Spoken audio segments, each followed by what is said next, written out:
guys, Pete and Roxy here today, and today we're going to talk about connecting to the Octarians, the Pleiadians, the Sirians in day-to-day life.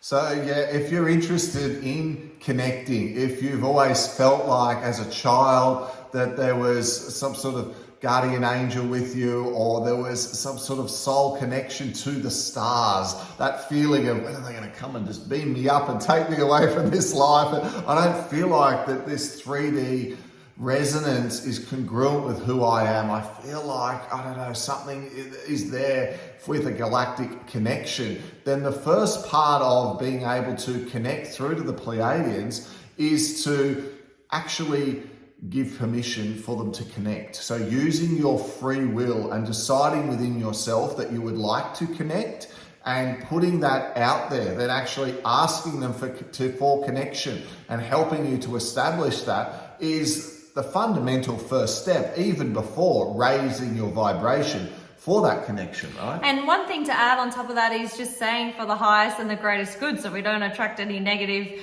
energies. But most of the time, they are ready on standby, waiting for you to just use your free will to say, hey, and they get so excited. We've noticed that they're coming down for first contact in their energy bodies. We're noticing this more and more often around us, especially in our home more so. Like I'll be walking into the kitchen and then I'll see something out of the corner of my eye, and this has been happening over and over and over. And I'll tune into the frequency and it's like, yep, Pleiadian guides. It's like it's a confirmation immediately. So we encourage you, if you're having these like interesting moments, these sensations, your inner senses are turning on and that's starting to come in resonance with their vibration. So right now their vibration is in like 5D consciousness. That's where we're connecting in the starship. And the Pleiadians have told us that that's where their frequency is at. So in physical form, they can't really come down because the vibration on the earth doesn't feel very good, right? Right now, it's a little bit low frequency. It's like you going into the forest and then you come back into the city and how that feels. It's like, oh, the heaviness of the city, the electronics, the people, you know, the matrix. So the feeling is similar to their vibration when they're coming down and in. So they're coming down and in their energy body.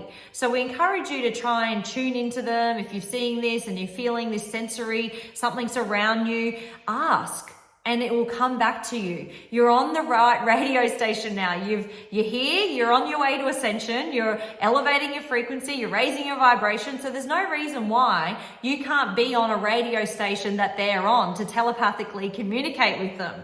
I know you can do it. We're experiencing this. We've seen many students do this. So it's just taking your power back and believing that you're capable of this gift and ability. So 2 tips would be, just as you're falling off to sleep at night, as your brain rhythms start to slow down, as you move out of your beta level of the brain, that level of thinking, logic, reasoning, analysis, and you're drifting off towards sleep, as you move towards that delta level, the sleep level, your brain goes through alpha and theta. So as you're drifting to sleep, if you set your intention to connect, if you ask these beings to come through and to help you, guide you, show you anything that is for your greatest and highest good at night while you're asleep, often people are telling us that they're more and more feeling that contact come through them in that, you know, the half awake, half asleep state. It's like you're not quite dead asleep, but you're not totally awake either. A little bit like if you've ever had a dream and someone comes in you don't like and you can push them out and kind of influence it a little bit.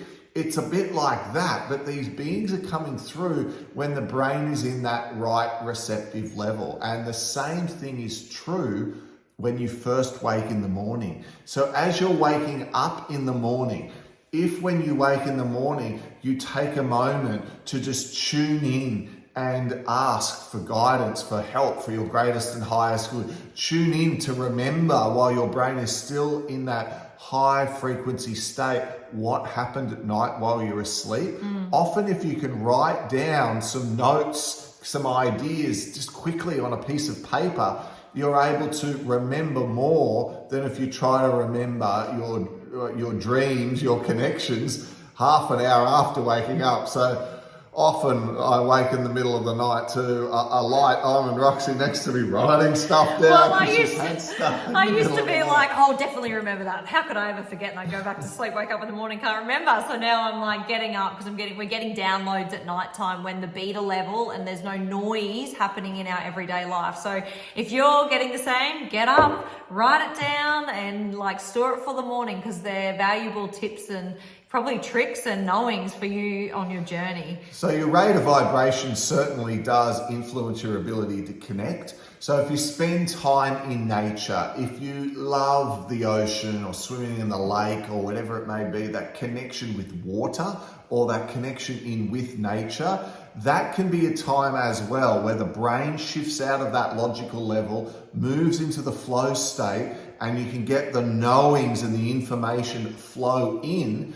And while in that state, of course, recharge your soul, yourself as a person, resetting that brain and nervous system for your afternoon, for the rest of that evening. So times in nature, if you're new to meditation, can be another way to connect. But the challenge with using meditation as a trigger is in the beginning, it can be difficult to discipline the thoughts, but I would encourage you to persist. Because once mastered, the breakthroughs are truly amazing. So if you're new to meditation, try guided meditations in the beginning until eventually you can move towards mindlessness meditation or mindfulness, which is really not your mind is full, it's actually the opposite. Your mind is completely empty. You're just focusing on the breath, focusing on what you can hear around you if you're in nature, and the stillness of the thoughts, connecting in with that being can cause amazing openness and amazing positive information to come in and around. So if you need any more guidance and assistance, please visit us at www.awakening.education. We've got meditation courses, learning about the brain levels like Pete from the starting point. Pete has a great advanced brain states meditation mastery course teaching you all about the brain levels, how to get that synchronized thought pattern so then you can connect to these pleiadians or these octarians or your star families. And then we've got the galactic training on top of that. So all of it's very beneficial. We put it down into layman's terms so you can just understand it. It's not wordy or anything difficult. We try and make it edutainment so you enjoy the process. But if you have any questions at all, please reach out to us. We are Pete and Roxy, and give it a thumbs up if you like the video. We'll see you again soon.